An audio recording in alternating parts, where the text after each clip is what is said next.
What's good, everyone? OJ here. Welcome back to another video. Today we're taking a look at the top 25 most underrated games on the Nintendo Switch. Now, my list and your lists are probably going to be completely different because what's classified as underrated is so varied and subjective. But for my list, I'm talking about games that I feel that should have reviewed higher or sold better, or a combination of the two and various other things. So let's go ahead and jump right into my list here, starting off at number 25, and I've got Fire Emblem Engage. Now, this game has a low 80s Metascore, heck, almost 79 here at an 80, and I do think that there's reasonable reasons why it did lower than Fire Emblem Three Houses and some previous Fire Emblem games. However, I think that the combat shines really bright here. The game is incredibly fun when it comes to the gameplay. The UI, the heads-up display, all of that is top-notch, if not the best in the Fire Emblem series, and I feel that as a strategy RPG, the game absolutely could have done better. Now, sales-wise,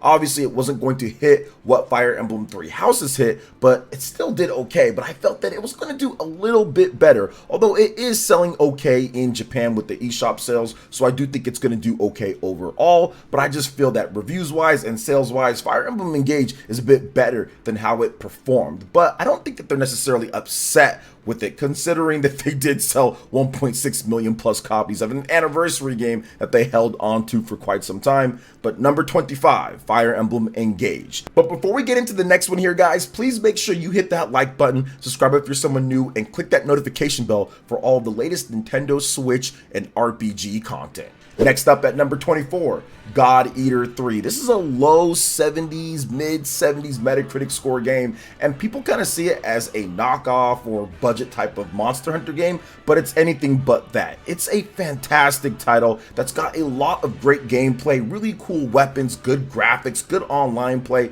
There are so many great things about God Eater 3. There's a demo on the eShop that you can go check out right now, and if you want to check it out and play and everything. And I feel that people didn't necessarily talk about this game as much because it was a late port to the Nintendo Switch, but it's a great game, and I'm not sure how much it sold. I don't think it sold over 1 million, at least nothing that Bandai Namco or Nintendo or anybody else has announced, but I do feel that the game is good enough to hit that, and it should have, and heck, it could have even had a higher score as well. So number 24 is God Eater 3.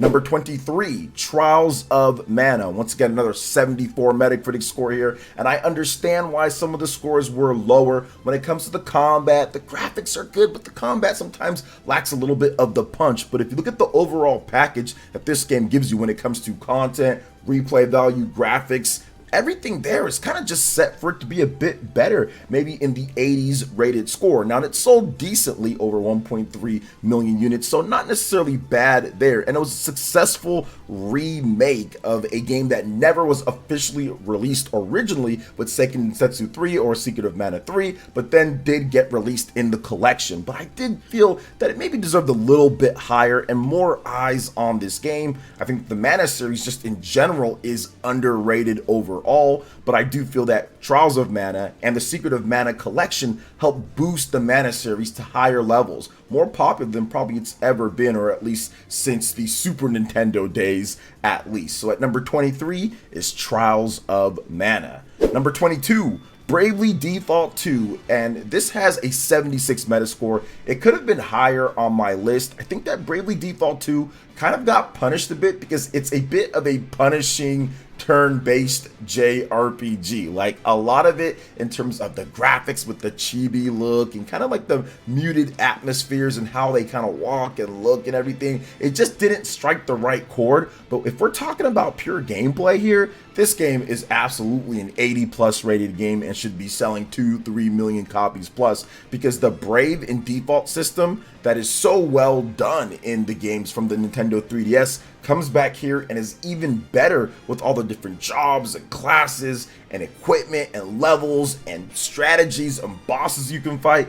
It's really, really good. So Bravely Default 2 to me is a bit underrated on the Nintendo Switch. Number 22 on my list. Moving on to number 21, ARMS with a 77 Metascore. This game absolutely got knocked for not having as much content. The single player was a little bit weak, and I 100% understand that. But if we're talking about the actual gameplay here and the online play, this is one of Nintendo's best, if not their best, with really silky smooth rollback netcode. It's got great controls, it's got a lot of variety with the weapons. I think that the different characters are really fun to use, the graphics are nice, the music is solid enough. There's a lot of great things about ARMS. Heck, even the multiplayer modes that you're playing are fun. There's a lot of different modes that you can get into. It was just missing that longer term support and a really good single player, but I still feel that it's a little bit underrated considering what it did in the online multiplayer space and how well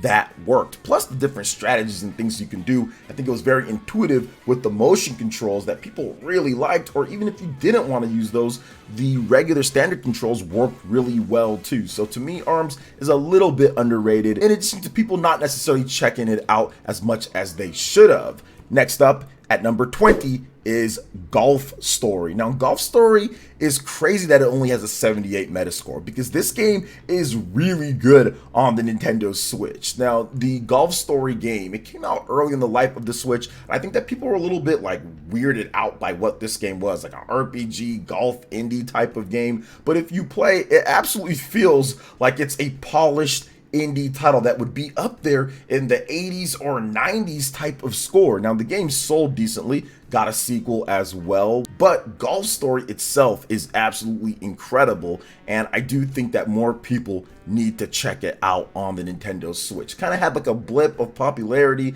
and people liked it, then it just kind of faded into obscurity as they were waiting for the sequel for quite some time. But Golf Story is incredible. 78 just seems a bit low for the score here, but let's go to move on to number 19, and that is Pokken Tournament DX, 79 Metascore. And I know the game sold less than 2.5 million or so. I think that Pokken Tournament DX is one of the best fighting games, for me at least. It's one of my favorite fighting games that I've ever played. I think it's incredibly unique and innovative, and that was kind of lost on the reviews. I thought that this game, especially with what they added with the DX version, with the 3-on-3 and with the improved content overall and online, I thought that this game would at least be 80 something, like mid 80s or something, because it has that really cool arena fighter, then shift over to 2D fighter. And yes, it was on the Wii U, but it's a much better game on the Nintendo Switch. Now, you're not always going to get the same score going across here, but I think it's also in the 70s on the Wii U, but I just feel it's a much better game than a 70s. And I know it's close, 79, not quite 80, but I think that this game should have sold 3-4 million units plus on the Switch by itself, and I think it should have reviewed higher, probably in the mid 80s or so, just because of how fun the game is. It's a great game to play. You can still pick it up right now and have a ton of fun, whether it's local or online. It's kind of washed up at this point, and it doesn't have rollback netcode, but there's still some good matches to be had and a really good ranking system as well that takes some cues from the Tekken games, because obviously it's Bandai Namco, same Tekken developers. So I'm really hoping that we get something in the future. A Pokken Tournament 2 would be awesome, but I feel that it's a little bit underrated on the Nintendo Switch. Next up at number 18 is Indivisible with the 79 Metascore. I think that this game is incredible. It's an indie, I think, Kickstarter game originally, or a smaller game. Then it got picked up with the publisher, and it did well, but I think that people just don't know about it because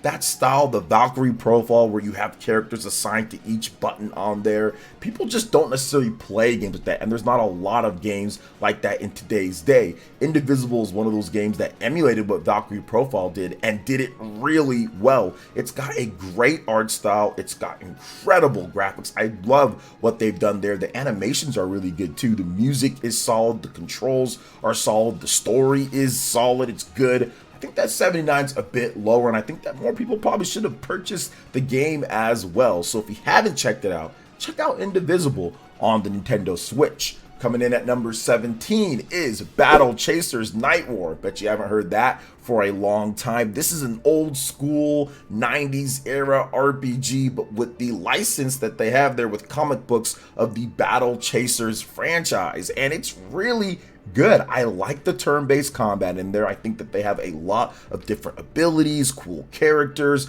I love the style of it. The music is solid. They did a lot of great things in Battle Chasers Nightwar, and it's just a little bit underrated because people just stopped talking about the game. It kind of got some hype when it was first coming out, but then it just kind of fell silent, and I don't know how it did sales-wise. There's no sequel or anything like that, but I think that Battle Chasers Nightwar is absolutely worth it when it comes to the Nintendo Switch version of the game. 80 Metascore, so it's not like it was not scoring high enough. I just don't know if people bought this game as much because we've heard nothing for a sequel, but I feel it's a little bit underrated on the Nintendo Switch. Next up at number 16 is Sakuna of Rice and Ruin. Now, this is an 80 Metascore as well, but I think that it's actually a lot better than that. It's got some pretty unique hybrid gameplay of a farming sim in addition to a 2D action combat, but the farming's actually cool and fun, and you don't necessarily need to do it all the time, but it looks great when you are. And the story and the characters are really cool too. It's got a great art style. There's a lot of fun combat and action in the game. I enjoyed my playthrough of Sakuna of Rice and Ruin, and it did okay. It did do okay when it comes to sales. I just feel that more people need to talk about this game, and it probably could have been rated higher too as well when it comes to what it did. So that's my pick for number 16. But we're moving on to number 15 here, and that is Fire Emblem Warriors 3 Hopes, 80 Metascore, and this is actually one of the higher rated Warriors games, but I think that people don't realize how many things it did better. With Fire Emblem 3 Houses, there were so many different things that I'm like, man, that's actually more fun in Fire Emblem Warriors than it was in 3 Houses. This game actually has a lot of cool things in it with how it does the monastery and how it does leveling, how it does playing different levels in combat. There's some cool things in this game. Yes, it's Warriors, so if you're not into that type of gameplay, it could get a little bit boring on you, but I think that there's enough variety within how they level up, within how the combat works and how the levels are played out and what happens, to where it actually provides a good amount of variety and a lot of fun in areas that were tedious with Fire Emblem 3 Houses. So if you haven't checked it out, Fire Emblem Warriors 3 Hopes, really good game and a bit underrated in my opinion on the Nintendo Switch. And at number 14 is Monster Hunter Stories 2 Wings of Ruin with an 81 score, and that's not bad. And I just think that the Monster Hunter fans could have showed up a bit more for this one. Now, yes, it's not an action RPG, it's a turn-based RPG, but I think that not only the Monster Hunter fans, but the Pokemon fans needed to show up a bit more for this one, considering how much people say how bad the mainline Pokemon games are. This is kind of that. It's trying to be Pokemon, but also Monster Hunter in its own way. And yes, it sold over 1 million units, but I think that the way that the quality of the game is, it probably should have done better than that. And I think it should have reviewed a little bit higher as well. It's got a solid story, good cutscenes. I think that it's got great gameplay, really in-depth co-op and single player and competitive cooperative. It's got a lot of options here that you would expect maybe a mid-80s game, 2 million plus, a sequel here on a popular system like the Nintendo Switch. But at the same time, I understand it's still growing the franchise and it's not the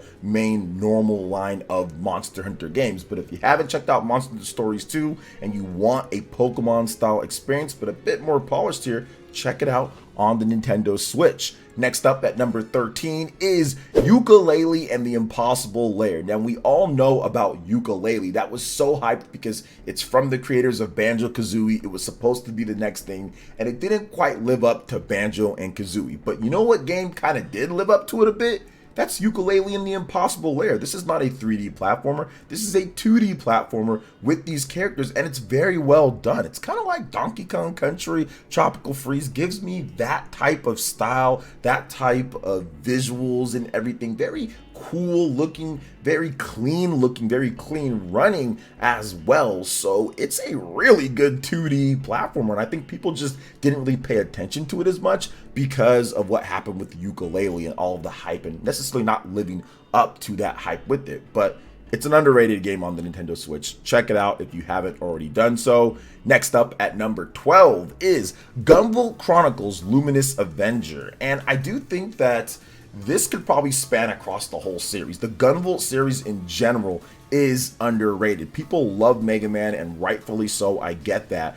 But if you love the Mega Man and the Zero games, this is a nice cross between those games. Gunvolt is a great character. There's really good stories. I think that the graphics, the pixel art and everything look really good, runs super smooth. It's got a lot of replay value and content in each one. So not just Gunvolt Chronicles Luminous Avenger 9, but just the Gunvolt series in general is really good. You guys should check those games out. They are underrated on the Nintendo Switch. Next up at number 11 is Bayonetta Origins, Cereza and the Lost Demon with its 81 Metascore. This was a surprise to many people because everyone expects Bayonetta. You expect the big, tall, bad witch, right? You expect that high-flying action and everything and the 3D worlds and all of what Bayonetta entails. So people kind of wrote this game off before it even came out, but once it dropped, people started checking it out with the demo and more of the game, and it's actually really good.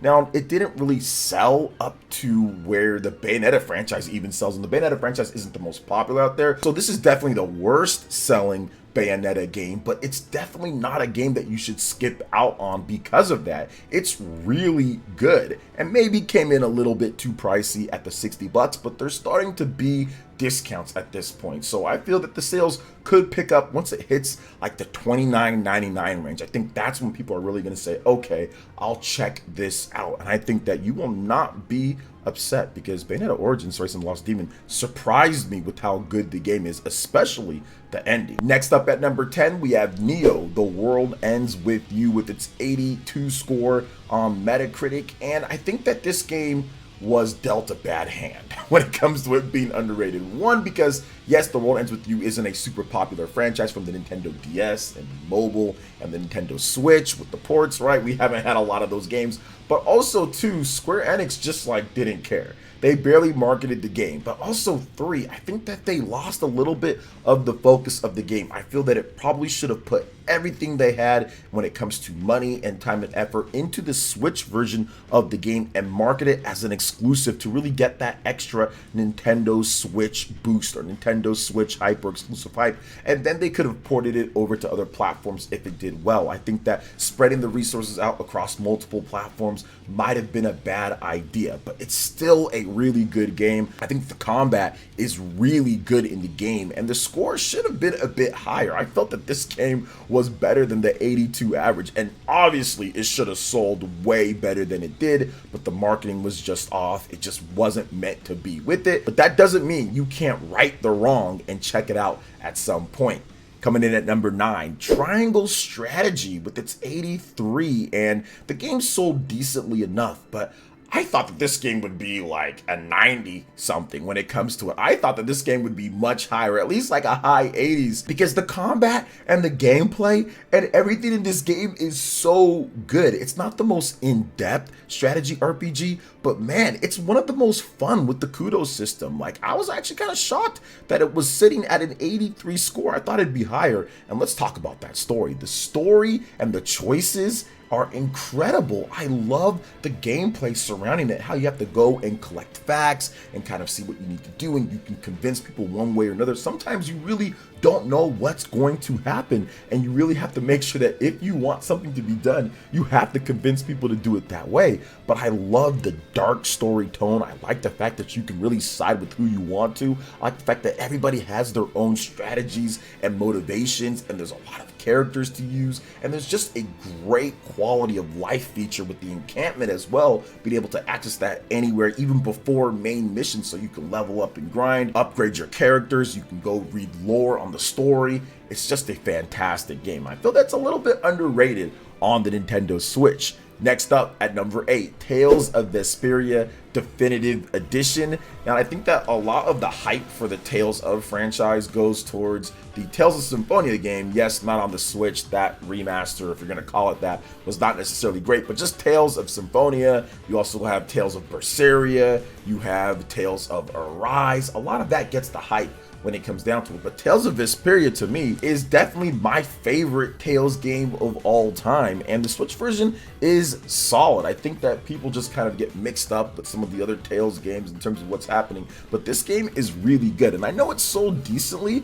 I just felt that it's actually a bit better game that more people haven't even really played or talked about on the Nintendo Switch specifically. I think that more people should absolutely check out this game. I think it's a bit underrated in terms of what it does. I love the characters, I love the story, the world, the combat has all the extra content in there that they had from the original PS3 port that came over after it was on the Xbox 360, because Microsoft was going crazy with Japanese RPGs at that time when it comes to exclusive deals or timed exclusives. So I think that this game is absolutely incredible. If you haven't played it, check it out. Tales of Vesperia Definitive Edition.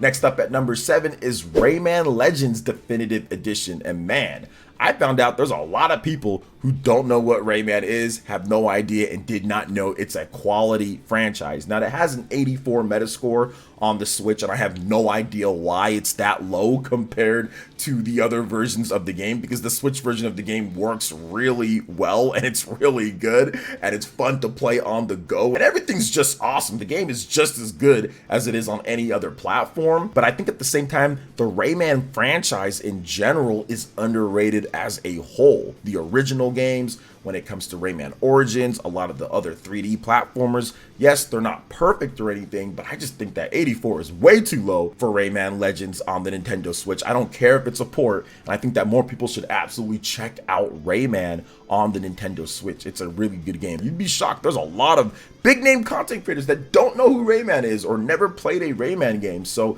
this is the opportunity to once again right the wrong. Play Rayman Legends Definitive Edition on the Nintendo Switch if you haven't, and it's also really cheap too if you want to get it. Next up at number 6 is Bayonetta, the original Bayonetta. And some of you guys are thinking, wait a minute, what? Bayonetta? Yes, Bayonetta. 84 Metascore, should have been higher than that on the Nintendo Switch. I don't care if it's not the best version. Yes, the PC/PS4, Xbox One is the best version of the original Bayonetta, but Bayonetta on the go, and it still runs better than the Wii U version of Bayonetta. I still feel that the original Bayonetta is absolutely super playable in today's day. I think that it's still better than a lot of the action games that are released today, even though Bayonetta 2 and to a degree Bayonetta 3 has surpassed it in so many of the other stylish action categories. But to me, the original Bayonetta is a 90+ rated game no matter what. I think that the game should have done better, although it did okay. It was $29.99 on the Switch, but it was a limited release, or at least not as much, but people snapped that up. But Bayonetta to me is a super high quality game that should be selling like 3, 4, 5 million copies with how quality the game is. But of course, stylish action like this from PlatinumGames isn't going to sell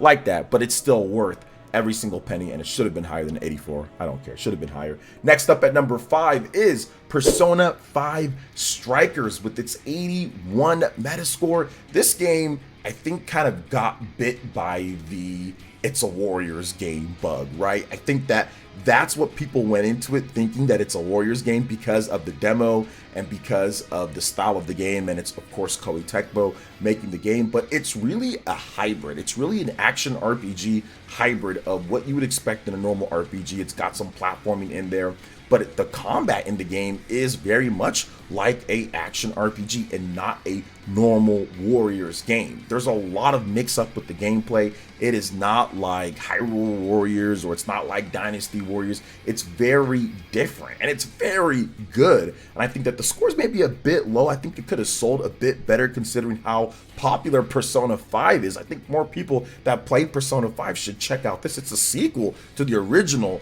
Persona 5. So if you've played that game, check out Persona 5 Strikers on the Nintendo Switch, or check it out on any other platform it's on, because it's actually really good.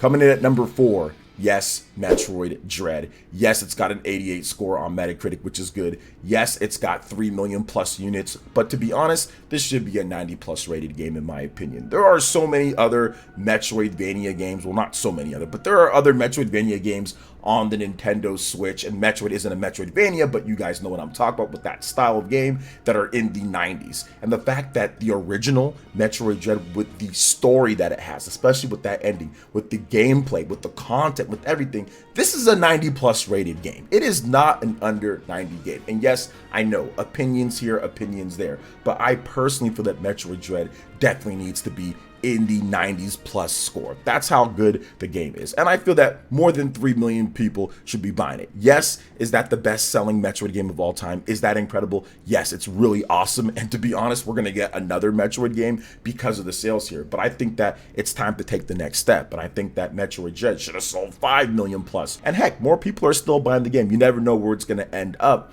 But I just feel that Metroid Dread is underrated across the board from Nintendo fans. When they see Metroid, they just say, oh, okay, I don't want to check that out. But honestly, you should. So if you haven't picked up Metroid Dread and you want an awesome 2D action platformer adventure game, Metroid Dread is top quality, if not the best, on the Nintendo Switch. Coming in at number 3 is Xenoblade Chronicles 2 Torna, the Golden Country. With its 80 Metascore, they fixed so many things from Xenoblade Chronicles 2. So many things were fixed up when it comes to the problems in that game. Right there from day one when the game came out with Torna. And I think that the story, the characters, the music, the tone, this game is higher than an 80 Metascore, and more people should absolutely check it out. When people talk about their favorite Xenoblade games, yes, it gets brought up a bit, but I think that sometimes it gets overshadowed just because we got Future Redeemed, which is absolutely incredible and reviewing super high. Xenoblade 3, obviously. Xenoblade X, people want that to come over, Definitive Edition.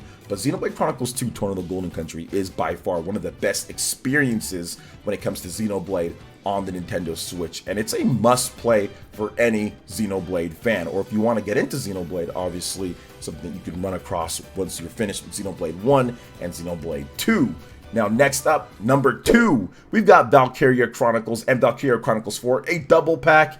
These games are rated within the lower to mid 80s, and they should be in the high 80s, and they should be selling way more. I don't know why the Valkyria Chronicles series can't sell better, because this series is so good. The aesthetic is awesome. The gameplay is still innovative. The coolest thing about the gameplay, the fact that you can actually pick your character, right? And then you start moving, the enemy will attack you while you're moving, and then you get your turn afterwards to really shoot. And then when the enemy, it's their turn, you'll be attacking them as well. You've got specials, you've got classes, you've got a great story, you've got great music. This game is awesome, and I just feel that it should be rated higher, and I feel that it should be doing better. I feel that it's underrated, and that's the reason why we haven't got Valkyria Chronicles 2 and Valkyria Chronicles 3 localized, because this series just doesn't do well enough for Sega to feel to bring it over. So I'm hoping that one of these days we can get the rest of the series, but until then, check out Valkyria Chronicles and Valkyria Chronicles 4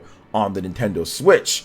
Last but definitely not least, yes, Astral Chain, 87 Metacritic score. Yes, that's incredible. Some of you guys might be scoffing at some of my picks here with Dread and everything, but I don't care. Astral Chain is a 90 plus rated game to me.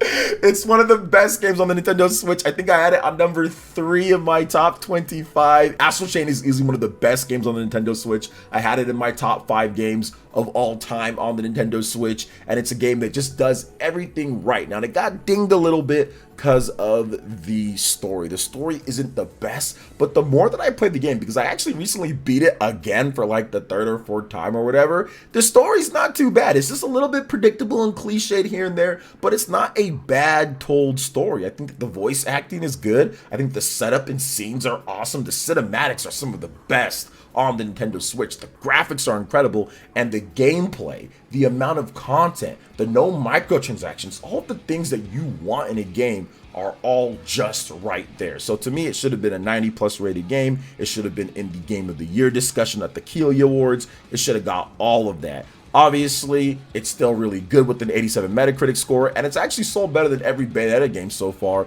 on the Nintendo Switch at 1.3 million units plus, which is really good. A big success for a new IP, Astral Chain from PlatinumGames, but at the same time, I think that this franchise, the sky is the limit in terms of what it can do and how much better it can get. But I think that Astral Chain still at this point, even though the game is multiple years old, it does so many things good as an action RPG or a straight up action game, however you want to call it. It does so many things that are just good, and I feel that more people need to play the game. I feel that more people need to play it, and it should have rated better. But that's just me. What are your top 25 most underrated Nintendo Switch games? Let me know in the comment section. Also, make sure you hit that like button, subscribe if you're someone new, click that notification bell, and check out our other top videos, like our top 25 Nintendo Switch games of all time, and other content right here on Player Essence. Thank you so much for watching. We'll catch you for the next video.